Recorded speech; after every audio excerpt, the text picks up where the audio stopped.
Welcome to Mr. Fright Nights, where nightmares come to life. If you love bone-chilling, immersive horror stories that feel real, stories that linger long after the last word, then you're in the right place. Before we begin, make sure to like, comment, and subscribe for more terrifying tales. Now, dim the lights, put on your headphones, and prepare yourself. Tonight's horror begins now. He's staring at me again, or at least I'm certain he is. I can't see his face. He's wedged into the thick crowd outside the subway station, wearing a hood and casually smoking, blending into the city bustle. But I know. I can feel it. I'm Naomi Karras, investigative journalist, and it's close to midnight. I'm propped against the graffitied side of a 24-hour pharmacy. My phone's running out of battery. I'm running out of patience, and this is the third night I've spotted that hooded figure loitering around me. Coincidence? Possibly. But my gut says otherwise, and my gut's gotten me through worse assignments than this. It started last Monday. I was finishing an expose on a local drug ring when I received a text from an unknown number.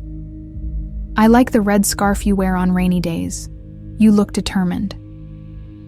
I read it at least 6 times, trying to recall if I'd ever shared my personal number with anyone suspicious. The problem is, in my line of work, nearly everyone's suspicious. That same night, I passed a figure wearing a hood while walking home. The sidewalk was slick with rain, glistening in the glow of the streetlights. No big deal at first. Just another shadow among thousands. The city's full of them. Yet something about how his shoulders angled in my direction, how his posture shifted to follow me, made every nerve in my body go rigid. Then the messages escalated. Detailed descriptions of what I'd eaten for lunch or the route I took to my office. I brushed it off with some half-baked bravado. He probably just found my social media, I reasoned. Except I haven't posted about my lunch anywhere, and I rarely share my daily schedule. So here I am, scanning the crowd. This hooded stranger is about 50 feet from me, leaning against a lamppost. When I glance in his direction, he tenses. My phone buzzes at the same time. "Why are you out so late? Go home, Naomi." A flame of anger flickers inside me. I'm tired of being told what to do, especially by a creep. I decide I'm going to push back. Adjusting the collar of my jacket, I stride across the street toward him. The crosswalk sign flashes, cars honk, and somewhere behind me, a street performer's saxophone wails. My heart hammers in my chest, but I try to keep my face neutral.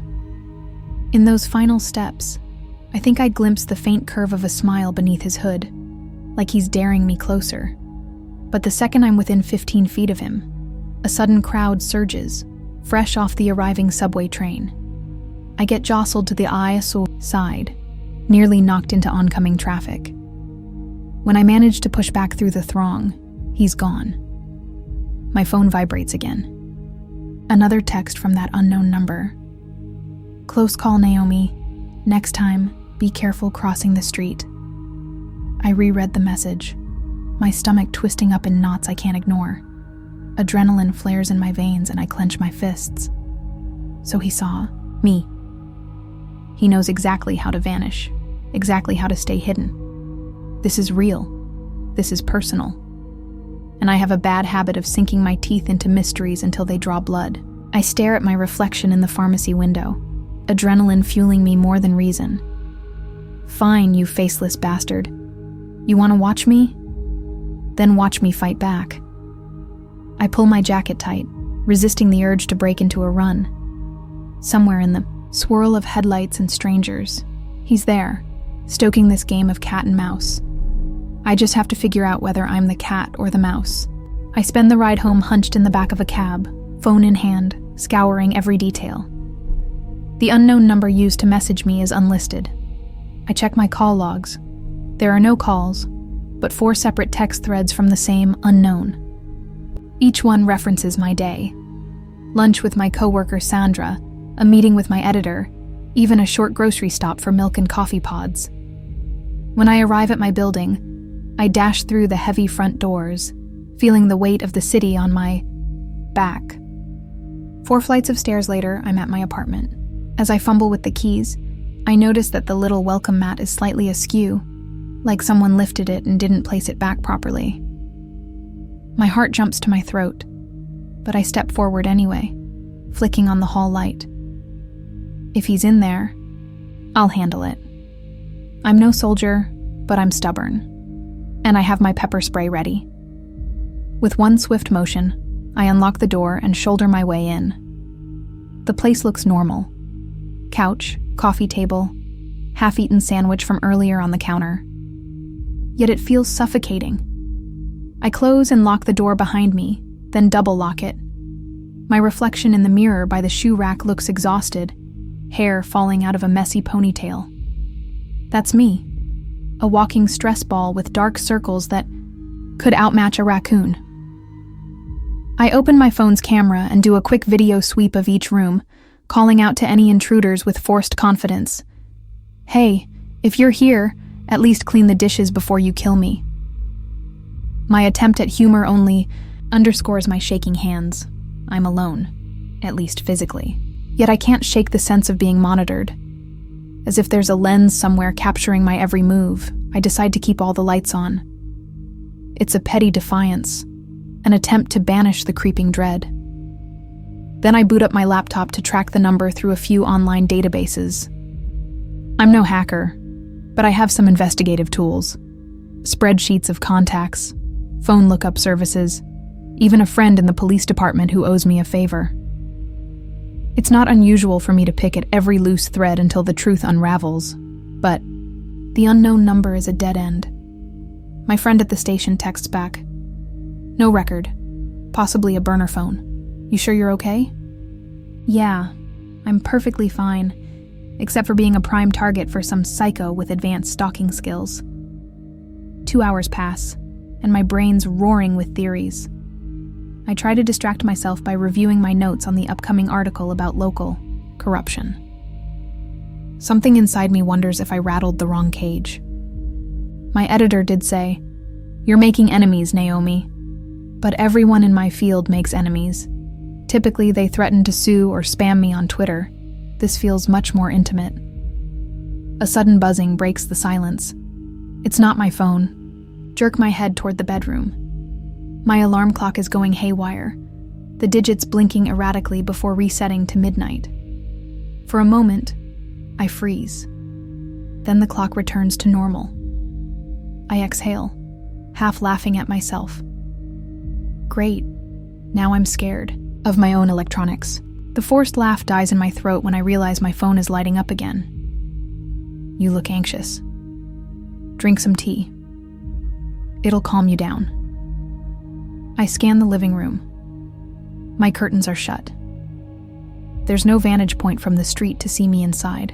Maybe a camera? Or has he hacked my phone? I rummage through my bag, checking for any trackers.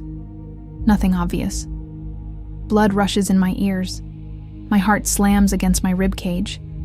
I want to scream, but who would hear me through these walls?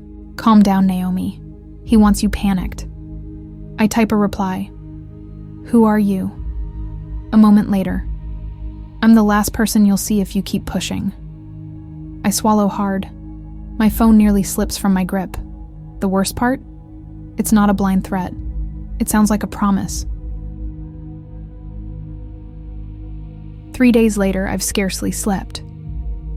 My boss, Terrence, calls me into his office to ask why I'm jumpy. I give him a half-truth. Haven't been sleeping great, boss. Working too hard on that article.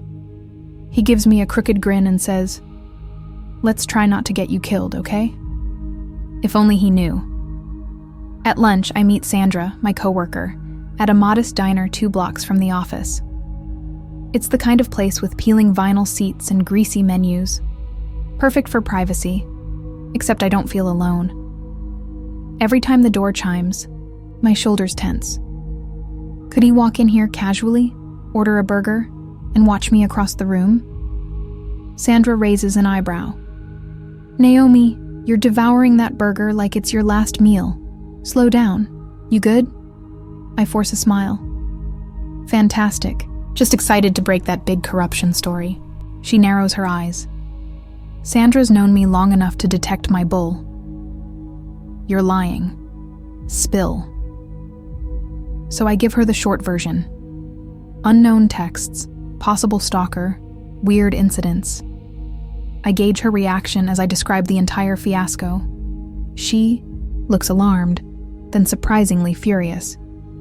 We have to go to the police, like tonight. You can't handle this alone. I want to argue, to maintain my tough exterior. But the weight in my chest suggests maybe she's right. Then my phone buzzes, loud enough that Sandra notices and hushes me. I glance at the message. She doesn't understand. Nobody does. Chills. Race up my arms. I slam the phone face down on the table, nearly knocking over my soda. Sandra stares at me, spooked. That him? She asks, voice trembling. I nod, swallowing the lump in my throat. Then I do something reckless. I dash outside, phone in hand, scanning the street for suspicious bystanders. It's midday. Plenty of people are out. But who's looking in our direction? A bunch of them. A guy with a dog, an older woman feeding a parking meter, a delivery driver rummaging in his van. Any of them could be the one. Sandra's footsteps pound behind me. Naomi, wait. She catches up. You're not going to solve this by running around the block. Let's at least find a cop and file a report. I rub my forehead, adrenaline spiking. Fine, but if we do this, I need something concrete to show them. Right now, it's just text from a burner phone. They'll say they can't do much. At this time, ma'am. She crosses her arms. Then we gather more evidence. Start with your building's security footage, or at least see if your landlord keeps logs of who enters. Maybe we can pick up a pattern or a face. It's a plan, not a brilliant one, but it's better than me patrolling the streets at midnight like some unarmed vigilante. Sandra heads back to the office, promising to check some background data for me. I linger on the sidewalk, scanning each passerby, searching for that hood. My phone vibrates again. So you told your friend. Clever. But that won't stop me.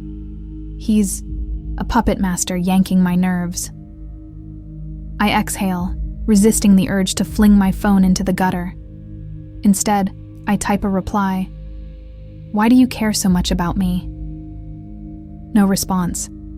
Maybe I've caught him off guard, or maybe this is part of his script. Doesn't matter. I glare at the phone screen, an ugly mix of fury and dread dancing in my head.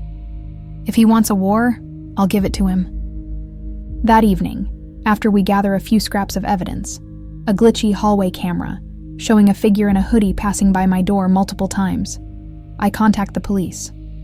As expected, they aren't very optimistic about nailing someone who uses a burner phone and leaves no trace.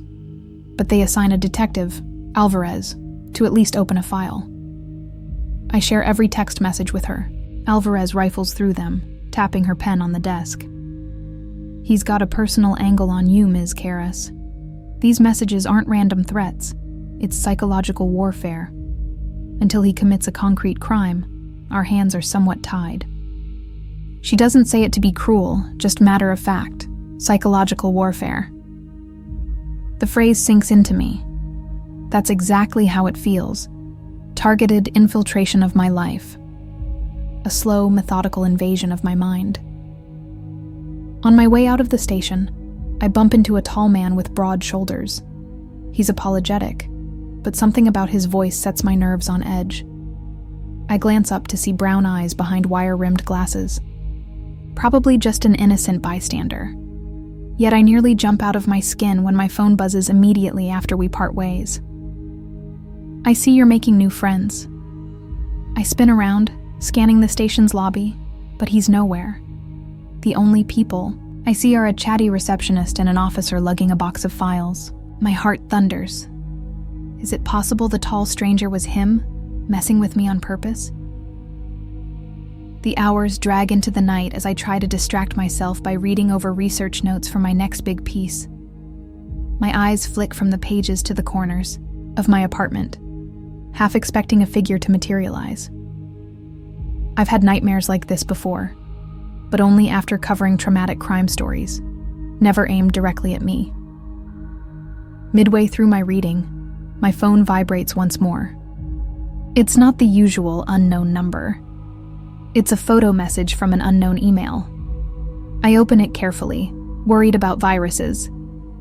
What I see makes me drop the phone. It's a picture of me in front of my door earlier this afternoon, carrying groceries. The timestamp in the corner is from 15 minutes ago, meaning he was outside watching me in real time and only just sent the photo now. Rage and terror swirl inside me. I scramble to my window, peeking through the blinds. The street lamp outside casts a pale circle of light onto the sidewalk. 2 cars are parked across the road, but no one's inside them. A couple walks a dog. No one else is there. I send the image to Detective Alvarez. She responds promptly. "Stay locked in. We'll swing by." I lock every window, every door, and position a large kitchen knife on the coffee table as if that'll make me safer. My reflection in the TV screen looks wild, eyes frantic. Normally, I'd rely on sheer defiance to get me through tough times. This is different. The intimidation is so direct, so personal. It's like he's peeling away my layers of confidence, exposing every vulnerability. While I wait, the phone buzzes once more. Why so afraid? All that talk about exposing bad guys, and here you are, cowering in your apartment. I expected more. I throw my phone onto the couch, forcing myself not to reply. Let him talk to empty air. Let him realize I'm not playing along. But my silent treatment feels like a hollow victory. The cold sweat on my brow betrays me. I'm terrified, no matter how defiant I try to appear. Detective Alvarez and an officer patrol my block. They question neighbors, check the alley, comb through the limited building security cams. Of course, the cameras are half broken. The footage from earlier in the day is a blur of pixelated shapes. Alvarez lowers her voice as we stand on the creaky stairwell. He's smart, knows exactly how to avoid leaving evidence. Usually there's some slip, maybe not yet. But we'll keep looking. It's a pat on the shoulder at best. She leaves an hour later, advising me to stay vigilant. That's cop speak for, we can't do much more. Night deepens. I can't bring myself to switch off the lights. My laptop hums on the kitchen table, splayed open to a half-finished article. My fingers hover over the keys, but my brain's stuck on a loop of anxiety. I jump at every creak in the apartment. My fridge's hum becomes an ominous drone. The pipes in the walls an unsettling chorus. In the past, I've prided myself on resilience. I traveled to war-torn regions, exposed criminals, even faced lawsuits from corporate giants. But those threats were always at a distance. This is up close and suffocating. When exhaustion forces me to doze off on the couch, I'm jolted awake by the ring of my phone. It's nearly 3 a.m. The screen reads, "Unknown caller." My heart rate spikes as I answer, voice trembling. "Hello?" Silence greets me, thick and taunting. Then a faint inhalation. Someone's there, listening. I try to remain composed. "If you're so damn obsessed with me, why hide?" A low chuckle scrapes through the speaker. "Because it's more fun this way, Naomi. You, alone, searching for shadows." My throat constricts as I hear him say my name, intimately. "I'm going to find you," I manage. "And when I do, I'll make sure you face the consequences." He sighs, almost wistful. "I counted on that. Good night." The line goes dead. I fling the phone onto the table, goosebumps racing across my arms. It's not just the words. Any petty criminal could threaten me. It's the confidence in his tone, as though he's certain I'll never see him coming until it's too late. I stare at the ceiling for hours, drifting in and out of feverish dreams. In one nightmare, I'm being photographed from every angle in a pitch-black room. The flash of the camera blinds me, and each time I blink, the intruder is closer. I wake up covered in sweat. My phone's alarm reads 7 a.m. I need to leave for work soon. Another day, another round in this twisted game. I decide to bring the fight back to him. If I keep acting like a victim, I'll unravel completely. First, I stop by a hardware store for a portable motion sensor and an extra deadbolt. The cashier eyes me, probably thinking I'm paranoid. Let him judge. Next, I pour hours into digital research. I cross-reference phone records from the past week, looking for any pattern of repeated or suspicious calls to local businesses. I interview a contact at the phone company who confirms that the number is definitely a burner.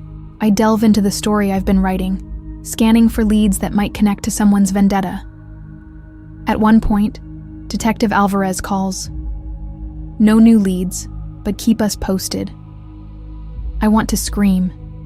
Instead, I mutter a sarcastic thanks, ignoring the flicker of pity in her tone. The day drags. I keep checking over my shoulder, expecting him to pop out behind every corner. By lunch, I'm exhausted from the adrenaline spikes. Sandra tries to coax me into taking a day off, but I refuse. If I crawl into bed and hide, he wins. When I finally return home in the evening, I'm proud of myself for not flinching at every passing stranger. I even catch a faint sense of victory. Maybe he got bored. Then I open my door and see the letter. A single envelope rests on my coffee table. My new deadbolt was locked when I left, so how did it get inside? My pulse thunders as I inspect the window, still latched. No sign of forced entry. It's like the envelope appeared out of nowhere. Cautiously, I slip a glove on, thank you, habit from handling evidence, and open the envelope. Inside is a single Polaroid photo of me at age 14, wearing a soccer uniform. A short note is scrawled beneath it. Time flies, doesn't it? A chill drenches me. That photograph vanished when my old house burned down a decade ago. I told everyone it was destroyed. So how on earth? Now my memories blur with panic. I see my teenage self at that tournament. Dad cheering on the sidelines. Mom snapping pictures. I'd always been so sure that photo was lost forever. Yet here it is, placed in my living room by an intruder who apparently knows my past better than I do. I drop onto the couch, pressing my hand to my mouth to muffle a whimper. So this is deeper than just a revenge tactic from a scorned criminal. This person has rummaged through my entire life, all the way back to my childhood, possibly someone who's known me or my family, or had access to my home long ago. A million questions pound in my head. Why me? Why this photo? How did they get in? Each question only sharpens my fear that I'm confronting someone who steps ahead with an arsenal of personal relics to torment me. Amidst the chaos, my phone rings. No caller ID again. My hand quivers as I pick up. What do you want? My voice cracks, tears burning the back of my eyes. He breathes, just once, before speaking. I want you to remember how vulnerable you are. That's all. Then he hangs up, and for the first time since this started, I break down. I spend the next 2 days trying to uncover some link to my childhood. I make frantic calls to relatives, old friends, anyone who might recall if the original Polaroid was ever scanned or copied. No one knows anything. My mother, living across the country, is frantic when I tell her what's happening. She insists I come home for a while, to get away. But I can't run. If I flee, this creep has total control. Instead, I rummage through boxes of old memories, flipping through photos and documents. I keep thinking maybe a clue will jump out. A face in the background, a name scribbled on the back. Nothing. Paranoia is chipping away at my sanity. I installed the motion sensor, but it stays silent. Every night I wedge a chair beneath the bee, duck her handle, triple check the windows, and keep my knife within reach. None of it stops the nightmares. Sandra calls to check on me, and I reassure her with forced jokes. If my life were a movie, I'd want to rewrite. She tries to laugh, but her voice quivers. She's scared for me. Meanwhile, I'm stuck in a loop, re-examining every face from my past. Could it be an old classmate? A teacher? A neighbor? Then, late one night, I receive an email from a colleague who heard about my situation. She attaches an audio file. This might be relevant. Heard you were looking into old contacts. I open the file, curiosity piqued. It's a recording from a tip line my colleague runs. A man's voice, calm, measured, mentions my name. He references a school I attended, details of the soccer team, even my father's name. Naomi was always so certain she'd be unstoppable, he says, the sound crackling. She'll soon realize no one's untouchable. I can't breathe. My eyes blur with tears of rage. He's been planning this for who knows how long, and he's been contacting random tip lines or mediums to talk about me. It's not just an obsession. It's an entire campaign. My phone rings. The unknown number again. I press record before answering. "Who are you?" I demand. Silence, then a soft chuckle. "Did you like the Polaroid?" I grit my teeth. "You're a coward. Show yourself." He exhales, and I swear I hear a quiet satisfaction in that breath. "We'll meet soon enough. But first, I need you to feel what I felt. Vulnerable, exposed, helpless." I bark a humorless laugh. "Oh, I'm sorry I offended you in high school. Or maybe I borrowed your pencil and never gave it back. Get over it." My sarcasm flares up. It's all I have left. He ignores my jab. "I'll give you a clue, Naomi. We share a memory of that day when your father cheered from the sidelines. You missed something important." I didn't. My skin prickles. "What are you talking about?" He sighs, as if disappointed. "I guess you'll find out eventually." He hangs up. I stare at my reflection in the dark window, barely recognizing my own fearful eyes. A memory from that soccer game flickers in my mind. My father was overjoyed. We'd won. But what else? I was just a teenager, not exactly scanning the stands for potential maniacs. I slump onto the bed, replaying every detail of that day. A nagging sense of dread gnaws at me. He's telling the truth. I missed something crucial in my past, and I have no idea what it is. The revelation comes in a blur of half-lost recollections and an offhand comment from my mother over the phone. She tells me she remembers that man, who always hovered near the fence during my soccer matches, taking pictures. At the time, she assumed he was a local reporter or a family member of another player. Then she adds, "He seemed friendly with your dad." Friendly with Dad? The words detonate in my mind. My father, who died 4 years ago from a sudden heart attack, never mentioned some random photographer. Could this be the same person tormenting me now? Desperate, I dig through old newspapers stored in our digital archives. I find a local sports piece from that year. The photographer's credit goes to Marcus K., no last name. There's an address attached, but it's from a defunct P.O. box. I compare it with every detail I can glean. I'm chasing a ghost, but it's the only lead that connects to the Polaroid. That night, I do what I've sworn never to do. I use myself as bait. I stand on the corner beneath a flickering street lamp near my apartment, scanning the darkness, waiting for him to approach or text. My arms tremble from the chill. Minutes crawl by like hours. Then a phone alert. Motion sensor triggered. My living room. Adrenaline floods me. He's in my apartment. I sprint back, phone in one hand, keys in the other. The stairwell echoes with each frantic footstep. I round the corner to my door, ajar. My heart nearly explodes. I push inside, flick the lights. My place is in disarray. Couch cushions thrown aside, drawers open. He rummaged through my belongings again. The motion sensor is knocked over, battery spilled on the floor. I spin around, scanning every corner. "Show yourself!" I shout. My voice echoes off the walls. Nothing but silence.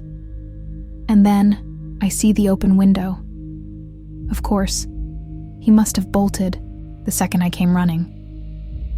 On the coffee table, there's a printed photo of me just now, standing under that street lamp. Next to it, a note. "All roads lead back to that day. You can't outrun it." Hot tears of anger streak down my face. I dial Alvarez, breath ragged. This time, she arrives faster with backup, combing the area. Still no sign of him. One officer mentions the possibility of hidden cameras or remote hacking. They sweep the apartment, but come up empty. It's nearing dawn when everyone leaves. I slump in my kitchen chair, beyond exhausted. That's when it hits me.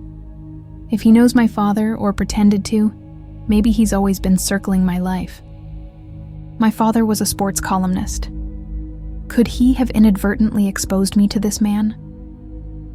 An hour later, just as the sky begins to lighten, I get the final call. This time I click the speakerphone and record simultaneously. His voice is a quiet hiss. "You want the truth? Check your father's old notebooks. He wrote down everything, dates, names, addresses, even me." My heart seizes. "What do you mean?" A small laugh. "Your father owed me a story. He never delivered. Now you will." "Marcus," I blurt, feeling a surge of realization. A pause, then a slow exhale. "Well done, detective. See how easy that was?" Before I can speak, the line goes dead. I rummage through the dusty box of Dad's old notebooks, the ones I could never bring myself to read after he passed. In the third one, I find it. Mention of a local sports photographer, named Marcus Keene, rumored to be stalking teenage athletes under the guise of freelance reporting. My dad was investigating him, yet no article ever came out. Maybe Dad confronted him, threatened to expose him. Maybe Marcus threatened back. It's the only explanation that fits. Rage coils in my stomach. So this monster fixated on me, out of twisted vengeance for what my father almost revealed. I read on. My father's last note. He's fixated on Naomi. Says he has pictures. I won't let him get near her. I slam the notebook shut, feeling my entire body shake. My father tried to protect me. Now Marcus is finishing what he started, decimating my life from the inside out.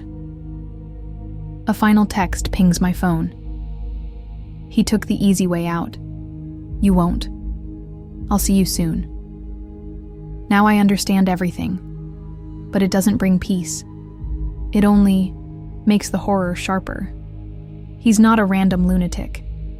He's a calculated predator, someone who once targeted me as a teen, but was thwarted by my father's intervention. This is his masterpiece of revenge, years in the making. I sit at my table, the first rays of morning sun casting long shadows across the floor. The city outside is waking up, oblivious to the war raging in this apartment.